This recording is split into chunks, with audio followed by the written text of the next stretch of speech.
Hey everybody, Texas Stroker here at Lance's Performance Shop, Lone Star Mopars.com. We just cranked this out, or finished it I should say. It's been in progress for quite some time. But what you're essentially looking at in orange, half-inch drive, 6-point SAE Koken, shallow and deep.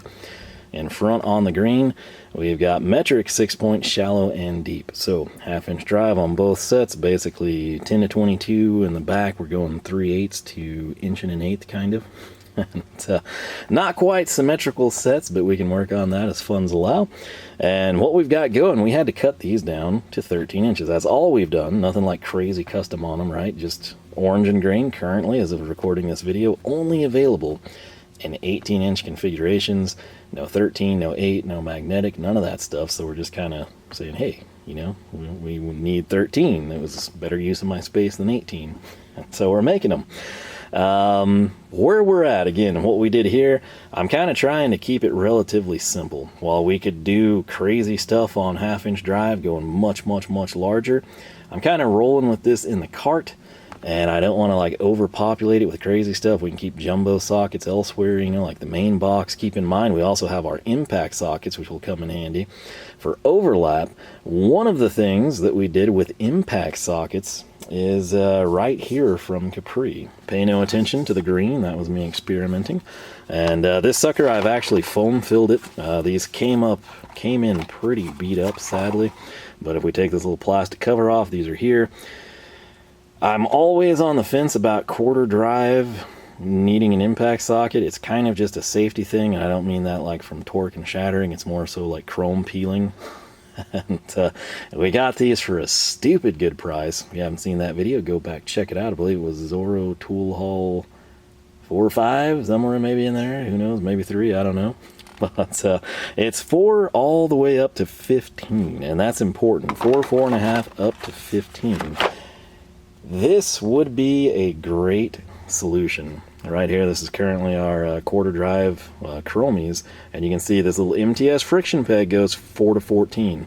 With these, it's a detriment on the friction peg because there's tons of things that I wouldn't use, and we'd have to either have a peg and look like something's missing and drive us crazy, or expend money on something that we don't necessarily need or won't use very often, that we already have covered elsewhere by way of impact socket, right? This one would be perfect if it went to 15. Now you have the option of just throwing the 15s to the side and using something like this. But with my impact sockets, we've kind of tried to keep them on the Ernst rails. We can pop a rail off, you know, take it out on the driveway, throw it under a car, in the creeper, whatever. And this is where this is going to come in, okay? We cut these down. Again, the rails are 13 inches. Hopefully you can kind of get a feel for that there, just rough estimation. If I measure this sucker, you'll note we're sitting at about 8.5, 8 3/4. That's important because 8-inch is a fixed Ernst rail, although there is no socket boss. That would require us to do something a little trick and custom. The issue is this has an extra socket on it, okay? And now to Capri's credit, this little holder, you know, whatever you think of plastic trays or not, it's got them about as compacted as one could ever hope to see sockets. And if I run this tape measure across here, if we just go end to end on the case, you're sitting at about 9 3/4. But you're saying, hey, that's a lot of material on both sides, buddy. What's this going to be? And the answer is 9 inches, dang near exactly. And again, these are wall to wall. Maybe you can shave like a 64th of an inch here or there. You know, but the bottom line, it's going to be over 8-inch. 8-inch ain't going to cut it. We're not going to get that 15 millimeter socket on there. And do you really want a 15 millimeter shallow and deep quarter drive impact socket floating around somewhere in the, you know, like depths of your box? I don't. So the solution is to come in and we would need to do something custom, right? We would need to make kind of a, can't do 8. And so your thoughts are like, well, hey man, you know, like why don't you do like a 9.5 or a 10 if you're customizing this stuff? We very possibly could, okay? But here is the crux of my problem right now. If I grab these from our handy dandy Ernst box on the floor, these are 18 inches. Again, that's the only way I can purchase these. They have the beautiful finished end that I can't replicate due to the way that these are manufactured. Or at least I haven't tried to fully perfect it yet. But if I were to come in and cut this down to 10 inches and say I'm doing it, I'm making a 10 inch, you know, we're going to do 2 rails and a socket boss, it's going to be epic. Here's the issue, okay? I can never make that 13 inches again. I can make it 9, I can make it 8, I can make it 6, I can make it 4, whatever smaller, but we can never go back up, okay? So we know that 18 is too large. 13 though, okay, would essentially be what you see behind us. Now, if you put a little bit of space in between these sockets, I think we could go from 9 to 13 with an abundance of space. Do you want to add some short extensions on the side here? That's also a possibility if you're into that sort of a thing. But if I do 13, we just make 2 cuts to these 2 rails. They're ready to go. We just have it set up on the bandsaw already. And then I just need a socket boss tray, and we've got that covered and complete. All right.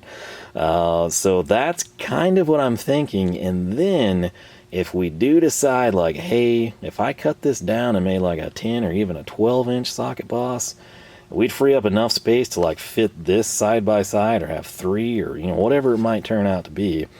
And that would be cool. That would be beneficial. But until we get to that point, I'm thinking, let's just go ahead and cut these to 13 inches, build them out, take it from there, right? If the future dictates us to go smaller, we can do it. If it's not a big deal, we can leave it. Who knows, you know, maybe there'll be, I can't really imagine anything else we would add to quarter drive. I'm just not going to use it often. One of the big selling points as I thought about it, it's not necessarily metric, but with like the SAE stuff, quarter, 5/16, 3/8. A lot of times when I do the fence, guilty, you know, I use a chrome socket there. I don't really have my hand running on it. But, you know, they're, this is an upgrade in terms of performance. And those are some like no-name sockets, by the way. It's amazing they've held up considering the volume of screws and lag screws that I've run in, but it's another story. That was one of the things, and then just quarter drive impact guns, you've got them sitting around, and it kind of makes sense. And again, just the stupid cheap price that we got those for. So I think we're going to cut this down and get it populated and just go to town throwing these sockets on the glorious Ernst screen rails. If you think the Koken looks good there with that chrome finish, this is going to look pretty sweet too. So plus the big thing as we move into like this tiny, I mean these are legitimately quarter drive, tiny little guys. You're going to see way more of the green or the SAE orange or with whatever you prefer color-wise, high vis, red, blue, whatever it might be. You're going to see a lot of the rail, and that's just going to make it pop even more, so it's super cool. Keep in mind, like if you butt these up all together, your little window here, especially in the back where you see all that green and it stands out, it's just going to get crowded with sockets, right? You're still going to have your color pop there, but I think aesthetically this is a good choice. Obviously this green on the 15 matches a little bit better. Neither one's really a great match, to be honest with you. This has got like a little bit more yellow, and then obviously here on the 14, which looks better because it was a super fine tip that still worked, that's more of like a Stavilla dark green. So I'm not sure we've got anything covered. That's again just playing around there. So anyway, well, we're gonna go ahead, quit rambling, cut these down and go to town. All right, back to the saw. We got our 13-inch rail. Gonna do one at a time just to play it safe. And we'll fully set it up, make sure all the pegs set up and that we like the spacing. Shouldn't be an issue. We'll have plenty of space here. But we're back. Got the stop here. Just a little bit past, again, the last one. I think we could have gotten a little bit more material on the rail if we wanted to. And again, I'm not too concerned about these stub pieces just yet. Maybe we'll do something with them. But we're going to go ahead and I'll put you on the knee pot here. Not the world's greatest view, but we'll fire it up.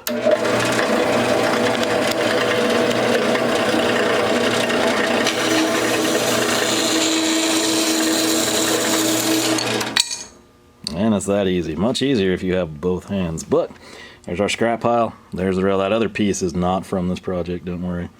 But anyway, the other thing I've noticed, there is totally a gear oil leak, evidenced by that. And it honestly seems to be coming from the top of the cover, which is bizarre. But you can kind of see it streaking down the label instead of just like coming from this corner or the middle point or something. So we'll have to try and figure that out, but maybe it's telling me to check the fluid. Anyway, oil in there, I should say. There we are, there's our rail. We're gonna go put a bunch of stickers on a bunch of pegs, stick the sockets on, see if we like it, and then we'll come back and we'll just drop that in, making our next kit. Alright, so this is what I was looking for, is just consistency. This is two separate rails. These are cut, these are square, evidenced, obviously. So it's just exact symmetry. That's exactly what I wanted. Again, we've got the stop, we've got our lines, we go to town however we want, but essentially shaving off about 5 inches to make a 13-inch rail. I know that I'm happy with it because I've test fit it. I've got the deep sockets in place, and if you look right there, we've already populated those. That's how confident I was. So I'm going to take this out of the saw, we're going to run you back to the table, and we'll kind of showcase the end result. Alright, so as promised, we were confident with the way that we cut it, and what I want to highlight here is something kind of you learn over time doing these Ernst rails, and it's not to kind of test fit your spacing before you cut. That's if you're just hacking stuff up like I am. But it's this, and you think, that's kind of stupid, you're going to have to spread those out. There's no way, like a 14 or 13 is going to fit side by side there. That's 100% correct, but there's a reason that I went ahead and put the deeps on that rail and not the shallows, and that reason is this. When you populate these, when you put the stickers on them, I should say, you've got a little bit of a situation, right? There's movement. It's not definitive. You don't go all the way back. You don't, very, very difficult to start like on the downside. But if you look at like that 4, okay, this is nice. It's visible. Now where that's positioned, if this was say like make it a 14.5-inch drive, socket's going to cover the majority of that 4 or 14 in that case, right? So you would rely sort of on the downside for max visibility. If you note, this 4 that should be on this facing side is sort of like half and half. Now it works particularly with quarter drive sockets, but as I went, you'll note that I got these better and better positioned, like a little bit of the 4.5, the 5.5 is pretty bad, and then boom, 6, 7, 8, you start seeing less and less. Like if I come in like this, see how you see the 4 on the top of the 4 and the top of the 4.5, and then the 5.5 is way worse than that. But then you get to like 8, 9, 10 and you're like, well, I don't really see anything. And that's because if I were to flip this rail over, we'll just go full on dramatics here, and you look at it from this, again, 15 down is kind of where we did good. You get here again, 6 down, those weren't really placed optimally. And what you're going to do, you can either pull and extract if you'd like, or just get your first one. Again, right here you can kind of see my first one was bad. And not terrible, but I mean it's not as good as it could be. And when you're in control and you're the one running and calling the shots, you want to do as best you can, right? That's why if you start at the 15 and go down, aside from the 13 being sort of off-cantered, you see all those numbers until you get to about 5. 4 and 5 are egregious. 4.5, not terrible, but it's one of those little things. You just spend a little extra time and it pays off. And you'll note kind of the starting points on these stickers, like this is way up here, and then like, the 6 is way down there.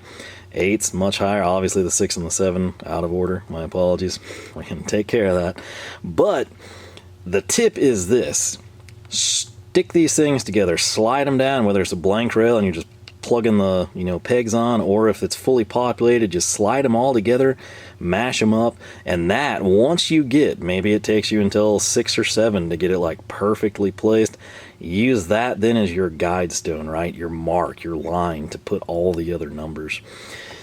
The other thing, obviously, clean hands, no grease, no oil, none of that stuff. Like if your wife just touched a doorknob and then you open the same door, clean your hands again.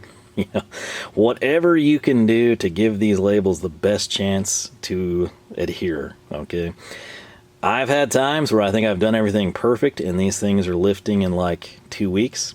I've had times where it's been humid out and my hands are kind of dirty. I've wiped them off, but they're still dirty, and then the labels don't lift and they get all over my finger, and I'm like, this is a waste, lost cause, gonna have to redo that, and they stick.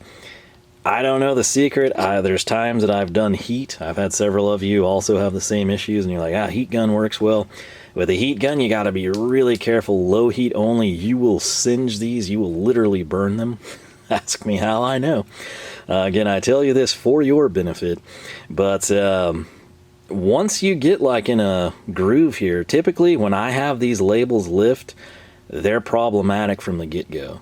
Whether it's like insufficient adhesive, whether it's like I got oil from my hands all over the peg, whether the peg was dirty, maybe I was using the rail without labels and I decided to label it, and maybe the socket just had a little bit of residual oil. Maybe the socket was used and it had crud that kind of ran out down onto the peg over time. It just leached downwards with gravity. Clean, clean, clean. And in terms of atmospheric conditions, I can't tell you because my results vary. It's very humid, especially for where I live right now today. And these laid out beautifully. Again, aside from the user error where I'm just not as happy with that 4, say, as I am the 11, that's just kind of to be expected. Take your time, do as good as you can. The issue is you can reposition them a few times, but eventually like the adhesive starts to just, it's more on you than the sticker or the peg. So proceed carefully. But that's the tip. Cram these things up. You know, you might miss 2 or 3 of them, but then once you get going, use that as your guideline, and it just looks so much better. Quarter drive, by far the most forgiving. Again, like let's say we had an 1 1/8" socket over here. You're basically not going to see the top anyway. That's just how it pans out with these. But in this instance, yeah, that is why we put the deep here, because tip number 2, if you do 2 rails or 2 sets of pegs and like one of them is just way better than the other or one's just bad, put that in the back. Why? Take a look at the Kokens, okay? If we want to find ourselves a 13 or 14 millimeter socket, it's right here. You'll note I've got you, I'm not on the tripod, but I'm basically hovering above it, so kind of our standard height, if you will. You don't see that back row, right? You kind of have to like come in and look down it. See what I'm saying? And it looks like that 14 is lifting, and it was. So again, like I said, sometimes it's great, sometimes it's not, but put your best one in the front because it's just going to be more aesthetically pleasing. So this one's not egregious. You know, it's kind of almost the same as this one, really, aside from 6 and 7 needing a swap. But just take your time, do as best you can. Again, it's hit and miss, really. As many of these as I've done now, sometimes, like I said, I think everything is lined up perfectly and there's not going to be issues. They lift, I have trouble. Other times, my hands are filthy, it's humid. It's super dry in the wintertime, and they just lay down beautifully and don't lift. I can't explain it, but play around, find what works for you. But again, line these up, and tip number 2, if one of these looks way better, put the better looking one in the front. It's just something that you'll appreciate over time. So why? It's way more visible than the one in the back. Well, that said, I've cleaned up these sockets. That's the 3rd tip, bonus tip for you. When you're putting down sockets, particularly new ones or ones that maybe you've only used 4 or 5 sizes out of your set, those are oiled most of the time from the manufacturer. Dry them off, clean them, throw a heat gun on them. I just personally use a blue shop rag. And basically what we're trying to do is prevent that oil from running down and causing these labels to lift. So keep in mind all those tips, and hopefully it helps you make a really, really nice socket boss, whether it's default stock or you're doing something crazy and going custom. Oh yeah, you're not excited about this one. You've already seen that, right? You're excited about the new one, and if you're not, you should be. Why? Contrast. Where these Kokens here are kind of a nice hybrid between like a satin chrome and a high polished chrome, sort of like a hazetish midpoint, if you will. They look really, really nice with this green Ernst rail. Well, these are Capri quarter drive impacts, right? And they are, of course, black phosphate. What does that mean? They're not chrome. What does that mean? Black, green. Can't go wrong with the classic color scheme, right? Wow. Don't take my word for it. Just take a look at the end result of these Alpha gloves, which you can score for 20% off with the discount code Lone Star. Make nothing off that. Just every once in a while I think, hey, I should remind people. Now as I lower this down, keep in mind, some of you will like chrome, some of you will like black, some of you will like them both. Some of you just love the color green and don't care. This is what I'm talking about right here. Now keep in mind, you know, like black, blue, high vis, red, you can do all this stuff from Ernst. It's going to be finished rails. Orange and green, the new stuff, not quite there yet. They're doing 18 only, and these are 13-inch socket bosses. In both cases, we could go slightly smaller. Really, with those shallows, we couldn't. 13's kind of like perfect. The deeps, obviously, you know, we skipped a couple of sockets, so it's a little more compact.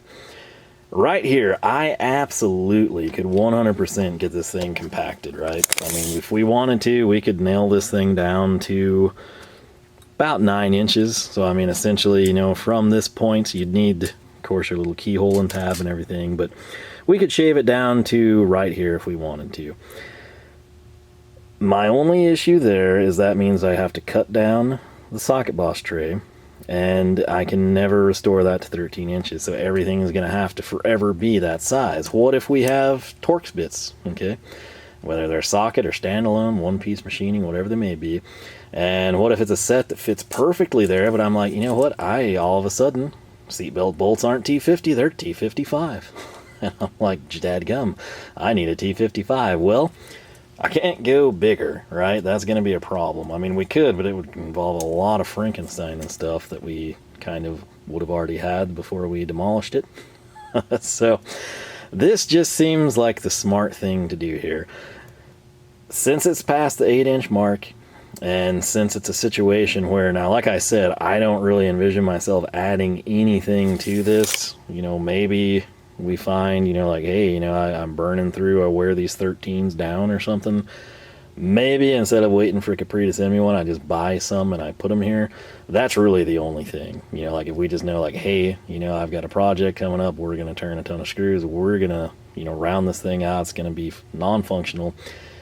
Instead of waiting on a warranty, let's have a spare. Like I said, you could easily compact these a little bit, and on one side or the other, you could have an adapter to 3/8. Maybe you could have, you know, a 3/8 quarter reducer to plug on something else. You could have short extensions, tall extensions, you know, depending on the drawer you're putting these into. But it's just such a nice custom solution, and it's very easy. These are very, very easy things to do. You can lop them off. Obviously, the saw is awesome. We're using it because we have it. But our first couple of cuts were always Milwaukee. This little simple little deal. Old school hacksaw will do it. Pilot saw, I mean, you could probably stare at it long enough. You could come in with the NWS knife you can't close and gnaw and gash away at it over time. But essentially just lopping those 5 inches off, getting these down to 13-inch spec, it's a nice payoff. And like I said, with many carts and some toolboxes, you're not going to be able to fit the 18 side by side. You'll probably get agonizingly close. But the 13s, hey, they fit side by side in the US General, so that's kind of a win. With modification, of course. So, most other toolboxes, so yeah, you know, you're going to be able to drop them down. But anyway, that's the payoff right there. You kind of get the previous and this. Pick your poison. Maybe you're set, you know, with your chrome storage, but your impacts, you know, you're always having to throw them on a cart, or, you know, then you pull them from your cart and put them on a work surface that rolls around under a vehicle with you. If you're repairing machinery, maybe that's the case. Or it's just a situation where it's like, oh, the iron worker's down again, and you know exactly what you need because you have to repair the same thing constantly over and over. Not that this is a personal story or anything. But that means it is, by the way. But you basically like, okay, you know, I need my, you know, shallow. I gotta have shallow because I can't fit deep, which is what you'd like to spin. So you got to get your shallow impacts, and you throw it in the bag with everything else you need. Boom, let's kick it off. And you go to town. So it's still totally functional in that regard. If you want to take the whole tray, if you want to just pop off this, maybe you use like 4 different sockets on this, and it's easier for you just to not lose them, especially being quarter drive. You just grab the whole freaking thing. Maybe, you know, like you're working on a drill press and you need, you know, a 17 and a 19. It's easier to just pop them off and come back to your cart or your box and twist them back on. The bottom line is it gives us options. It gives us color-coded, gloriously customized options. So biggest selling point of the Ernst stuff isn't how easy it is to work with in terms of doing something like this, but rather just you control the numbers. You'll note there's no open peg here. There's no 20. Okay, there's no, you know, like 15 for a socket set that ended at 14. Whatever we want it to be, there is. Okay, so if I wanted to come in here, let's say that the same setup, I'm constantly using like a 2.5 and a 4mm hex key, but I have them in socket form, impact form, throw them down, put a peg for them, you know, label them. You can do that. That's really just the modularity and the end user customization. And when I say that, I'm not talking about hacking anything up. I'm just talking about you control it. If this was a situation where you wanted to cram this down and fit as many sockets as you could, you can do that. You can buy the pegs. You might have to get more pegs. If you want to go 1/4, 3/8, and half on one rail, you might have to get more pegs or socket bosses or some way of making it all happen. But basically, the sky is the limit. It's all interchangeable, and you control the outcome. And that's kind of what we're showcasing here. So, what I'm going to do now, I think our next project, which I'm not sure, I might put these ahead of the second one I undertook, which was a considerable undertaking. But the next project we do will probably be Capri quarter drive SAE. And if you recall, those are much, much, much more compact. There's not near as many sizes or sockets here. And that makes the 13-inch kind of seem like a waste. So what's the guy to do? Well, stick around and you'll find out. But, with that said, let me know your thoughts on this stuff. What do you prefer? Especially the green people. Do you prefer the chrome on the green, the black on the green, or do they both just look that awesome? Let me know your thoughts. And like I said, you got any ideas, feel free to leave them down below. Hopefully you're enjoying this series. Like I said, crazier things ahead, or maybe you've seen them. I don't really know where I'm going to release all this stuff, so still kind of in flux right now, but I'm at least getting the stuff compiled and edited, and we'll take it from there. So with that said, LoneStarMopars.com is the website. You can find us on Facebook, Twitter, and Instagram, all three at LoneStarMopars.com, or Lone Star Mopars, I should say. And you should know the drill. New videos Wednesday and Saturday, 9 a.m. Texas time. If you like what I'm doing here, I encourage you to subscribe, spread the word on the channel. It doesn't cost you anything. It'll help me out. I'm a simple man. The more subscribers, the more revenue we generate here. Guess what I'm going to do? I'm going to buy more old cars, fast cars, and tools. And what does that do for you? Hopefully it equates to many more hours of entertainment. So on that front, if you jump your Charger across the creek and ring the bell, they should notify you of new videos. But most importantly, I hope you enjoyed, and I hope you have yourself a fantastic week.